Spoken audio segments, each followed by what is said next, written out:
Good morning students. आज के इस वीडियो में हम लोग पढ़ेंगे हिंदी प्रोज चैप्टर नंबर 11 बाल गोविंद भगत का पेज नंबर 71 एंड 72।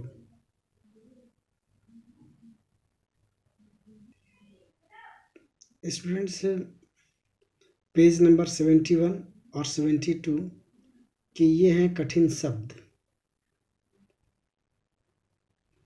पंक्तिबद्ध, मूसलाधार, निस्तब्धता, रहस्य, मस्तक, श्रम बिंदु। तो स्टूडेंट्स, इन शब्दों को आप लिख करके बोल करके अभ्यास करेंगे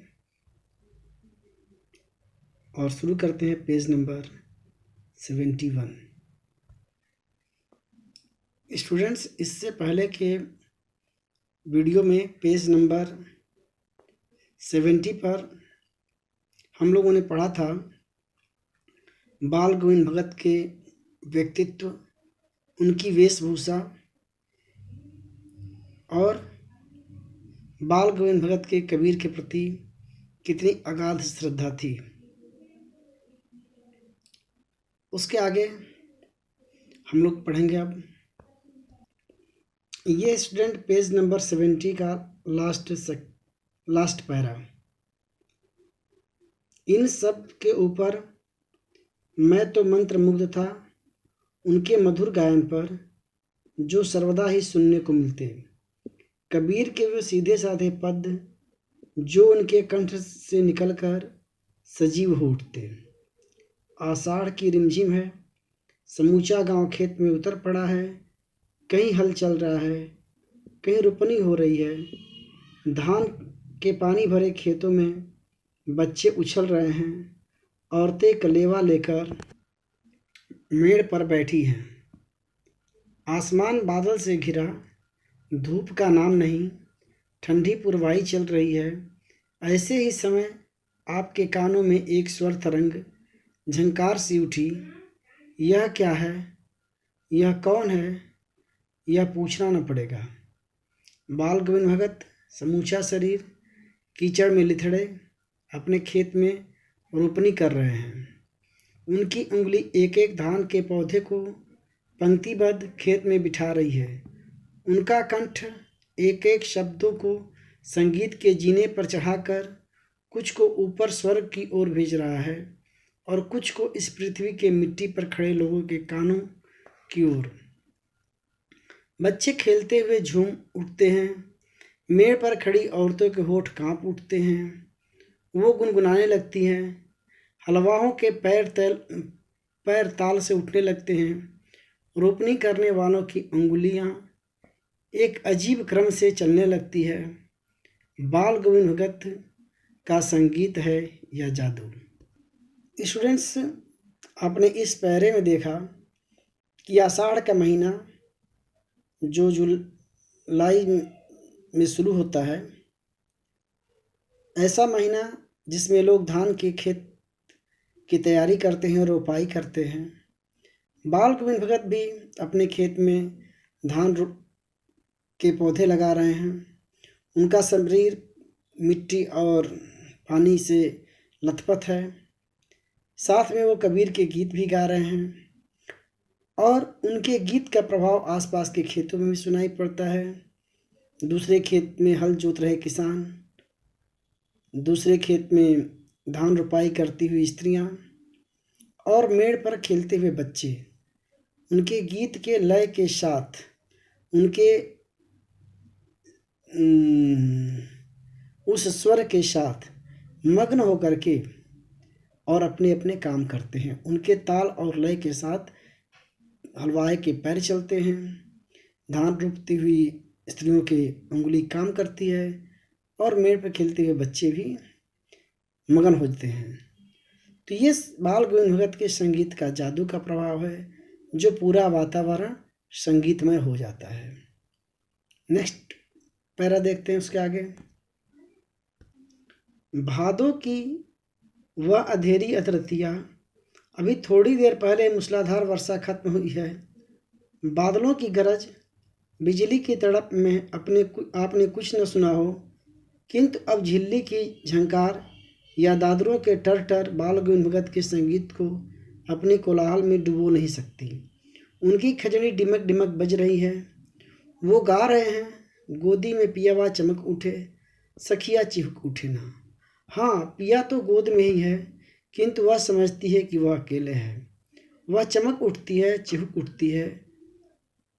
उसी भरे बादलों वाले भादों की वह आधी रात को वह गाना अंधेरे में अकस्मात कौंध उठने वाली बिजली की तरह किसे न चौंका देता। अब सारा संसार निस्तब्धता में सोया है। बाल गोविंद भगत के संगीत जाग रहा है, जाग रहा है। तेरी गठरी में लागा चोर, मुसाफिर जाग जरा। कार्तिक आया नहीं कि बाल गोविंद भगत की प्रभातियाँ शुरू हुई, जो फागुन तक चला करती। इन दिनों वह सवेरे सवेरे ही उठते, न जाने किस वक्त जाग कर वह नदी स्नान को जाते। गांव से 2 मील दूर वहाँ नहा धोकर लौटते और गांव के बाहर ही पोखरे के ऊंचे भिंडे पर अपनी खजड़ी लेकर बैठते और अपना गाना टेरने लगते। मैं शुरू से ही देर तक सोने वाला हूँ, किंतु एक दिन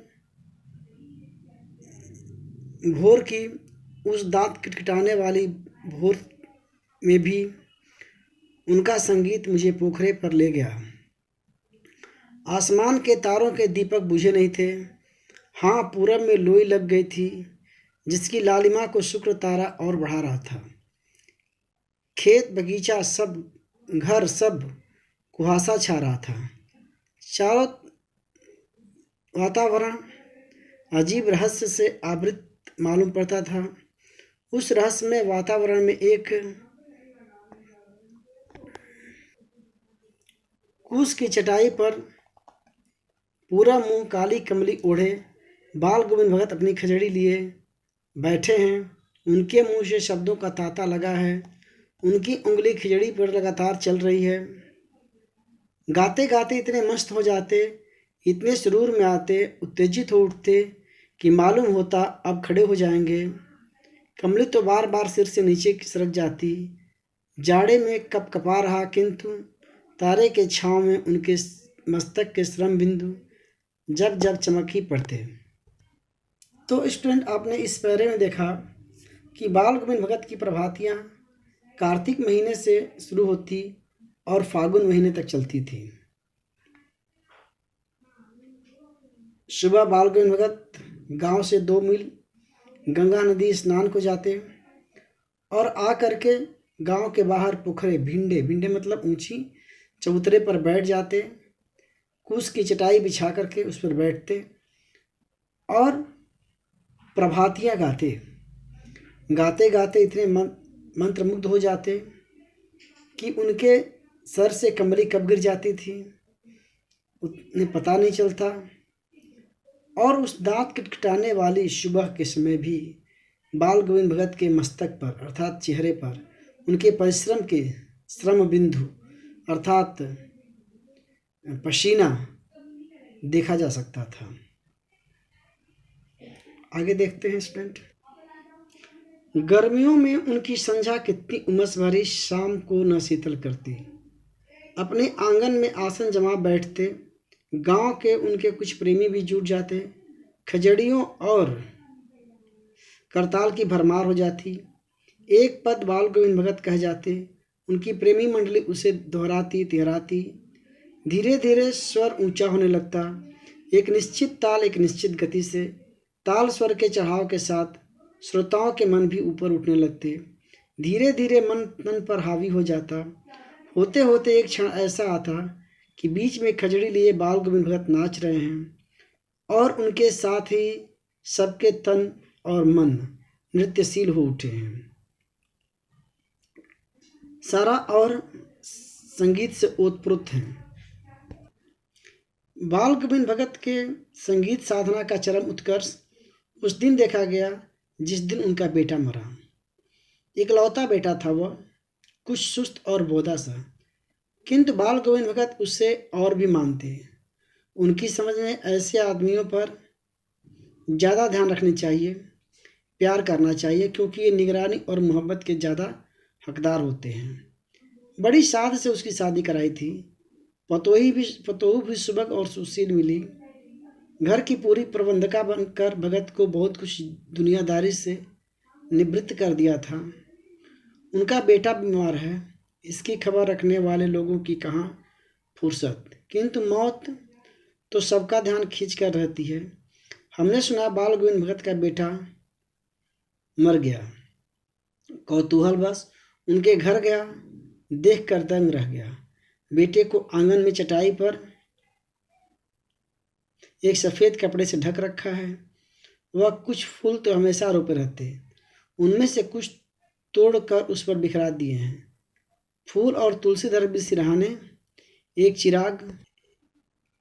तो स्टूडेंट्स, इस पैरे में हमने देखा कि शाम के समय बाल गोविंद भगत की संध्या शुरू होता। संध्या मतलब संध्या के समय गाए जाने वाला गीत। शाम के समय उनकी प्रेमी मंडली आंगन में इकट्ठा होते। खजड़ी और करताल का जमावड़ा होता।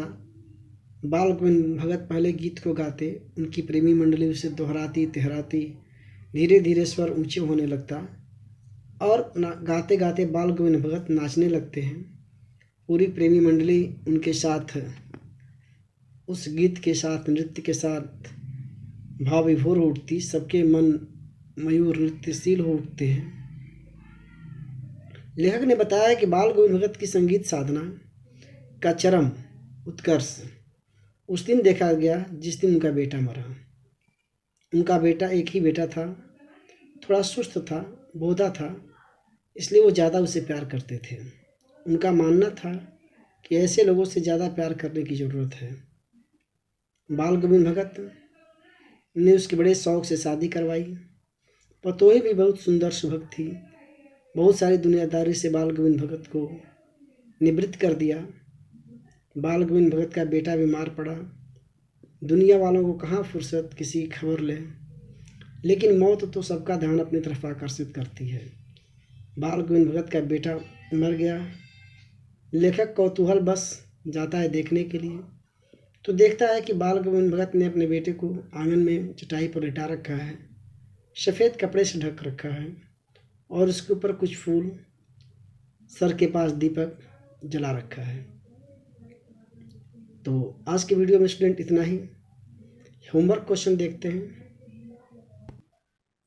ये स्टूडेंट होमवर्क क्वेश्चन, बाल गोविंद भगत की दिनचर्या लोगों के लिए अचरज का कारण क्यों थी? तो इस क्वेश्चन को आप लोग करेंगे। एक्सरसाइज का भी क्वेश्चन है ये। तो आज के वीडियो में इतना स्टूडेंट, थैंक यू।